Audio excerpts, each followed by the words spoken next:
Hello everyone, it's Eleanor and welcome back.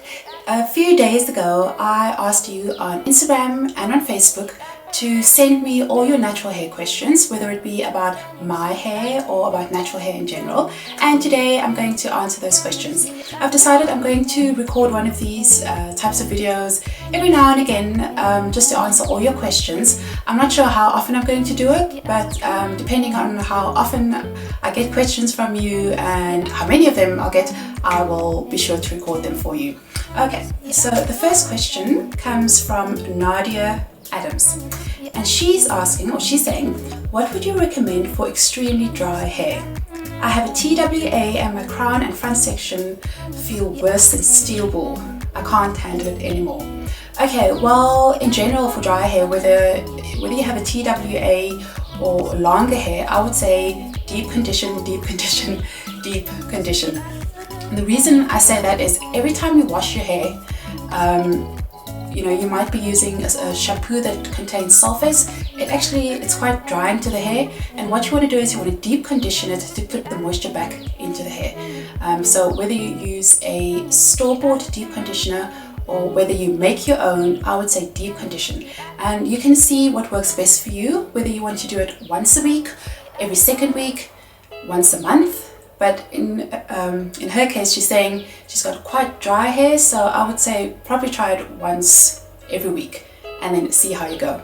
And then besides deep conditioning, I would also say use a good leave-in conditioner and make sure that you seal that leave-in conditioner, make sure that you seal the moisture in from the leave-in conditioner with an oil. Okay, so you can use any type of oil that you fancy, whether it be coconut oil, jojoba oil, olive oil, castor oil. There's so many, so just see what works for you. Okay, so the next question comes from Melissa Javon, and she says, my hair is very thin. How do I give it volume so that I too can have an afro?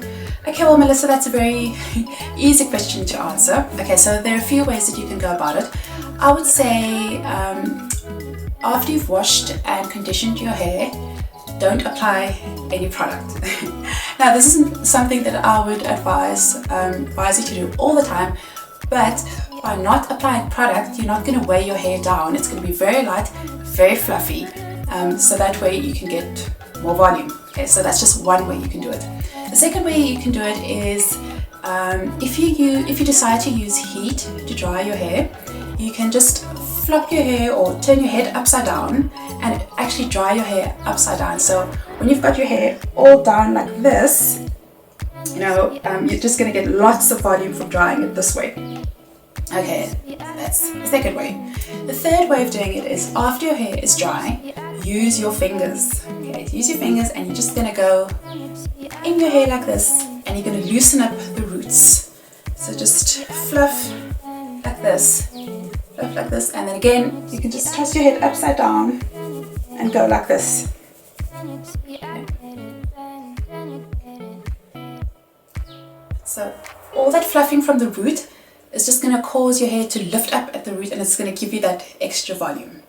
My favorite way of adding volume is by simply taking an afro pick, and this is actually, I'd probably say it's probably my favorite styling tool, and you're just going to pick your hair like this, pick up the roots like this, and you will instantly create a lot of volume. Okay, so just go like that. And you can always just fluff it up some more, and instantly you're going to have loads of volume. Another way that you can create more volume is by wearing your hair the second and the third and the fourth day after you've styled it. The longer you go after having styled it, the bigger your hair is going to get. So that's another way that you can create more volume. Okay, so the next question comes from Leslie Ann Lindhorst. She's saying, I'm expecting a little boy and want him to have beautiful long natural hair like the rest of us too. Any tips on maintenance and styles for little one's hair? And what will you be doing with your son's hair? Okay, alright, so firstly I'll tell you what I'm doing with my son's hair. At the moment my son doesn't have a lot of hair at all. So what I do is when I bath him at night, all I do is I take a little bit of coconut oil and I rub that all over his head. So all over his hair it goes, and then all over his body, and I just rinse him with warm water. That's how I'm taking care of his hair and his body at the moment. I know for a fact that I won't be using any shampoos that contain kind of these harsh ingredients like sulfates and parabens. Once he has more hair, I definitely won't be using anything like that. I'm going to try and keep everything as natural as I can. And if I struggle to find a shampoo that's really natural, I'll probably just be using coconut oil, because coconut oil is just, it's antimicrobial, it's antifungal, so it's really good for the scalp, it's really good for the skin, and I just, for the foreseeable future, I don't see myself using anything else on his hair and on his scalp. When it comes to taking care of your son's hair, I would say approach it in a similar way that you would approach your own hair's maintenance. So for example, keep his scalp clean, keep his hair clean. So wash it once a week or once every second week. See what works for you. Make sure that you condition his hair, make sure that you deep condition his hair. You know, when it comes to styling, use leave-in conditioner. If you don't want to use leave-in conditioner, you can make your own in a spray bottle. Put a bit of conditioner, some water, a few oils, like I don't know, olive oil, coconut oil, whatever oil you like to use, and spray that on his hair. Just make sure that you keep his hair moisturized. I mean, you can also take it a step further and making sure that he sleeps on a silk pillowcase or a satin pillowcase. That's going to ensure that that moisture isn't robbed from his hair overnight. So definitely approach it in a similar way that you would approach your own hair care. Right, so the next question comes from Melise Jurgert, and her question is, how do I ensure sustainable growth? My hair is taking forever to grow right now. Alright, so firstly I'm going to say that your hair is always growing, so that's not really the issue. The issue is length retention. So I'm just going to rephrase your question. How do I ensure long-term length retention? And the way you go about that is by taking care of your ends, right? Because as I said, your hair is always growing, but it's constant manipulation and constant dryness of the ends that cause the ends to break. And that's why you think that your hair isn't growing, but in fact it's always growing from the scalp. So what you want to do is you want to ensure that you take care of your ends. So you're going to do this by sealing in the moisture. After you've moisturized your hair, you're going to take you can take a thick oil like castor oil. It's really good for sealing the ends. Apply that to your ends. You can even use a butter like shea butter or cocoa butter. Apply that to the ends, and then you're going to make sure that you wear a protective style. So when I say protective style, I'm not even necessarily talking about a wig or a weave or anything like that. Just style your own hair in a way that the ends are tucked away. So for example, a bun. A bun is an excellent and easy way to tuck the ends away. You could braid your own hair, you could do twists, any style, as long as these ends are tucked away. So for example, you could do something like that. Just a simple roll, add some bobby pins, and your ends will be protected. Protective styles don't have to be complicated. Like I said, as long as your ends are protected. My next question comes from Bronwyn April, and she wants to know what my style regime is. Alright, so my style regime is extremely simple. I wear my hair in one of three styles. Either it will be a twist out, like it is today, right now, or I'll wear it in twists and then a twist out, or I'll braid it and then I'll wear a braid out. So very, very easy, very simple. I try to keep things as uncomplicated as possible. And that's it. Okay, my next question comes from Bella Monroe, and she says that last night she took down her box braids, which she only had in for 2 weeks because of product buildup. Normally I wash my braids every 2 weeks, but this time I didn't even try because it was just that bad. When I washed my natural hair afterwards, it was falling and breaking so bad I wanted to cry. I don't know what to do. I have all the products I need to care for my hair, all the oils and conditioners, etc., but I just can't seem to be able to use them to my advantage. Please can you give me advice on how I can minimize hair breakage and also how to use these products, because clearly I'm doing something wrong. Okay, so I'll address the first question. Please can you give me advice on how I can minimize hair breakage?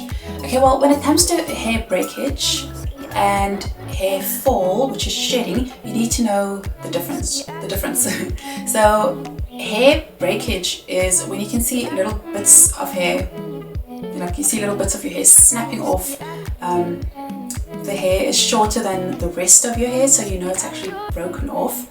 Hair fall or shedding is quite normal. I mean, you can shed up to 100 hair strands a day, and that's just normal. That's quite natural. And the way you know that it's hair fall is that you can see the little white root at the top of the hair. So you know that's normal. So try not to worry about that too much. Okay, so how to handle hair breakage? You just need to be really, really gentle with your hair. Treat your hair like lace. Even if you had braids or twists, you want to make sure that you take them down very carefully. Okay? Don't be rough with your hair. Don't pull a comb through your hair.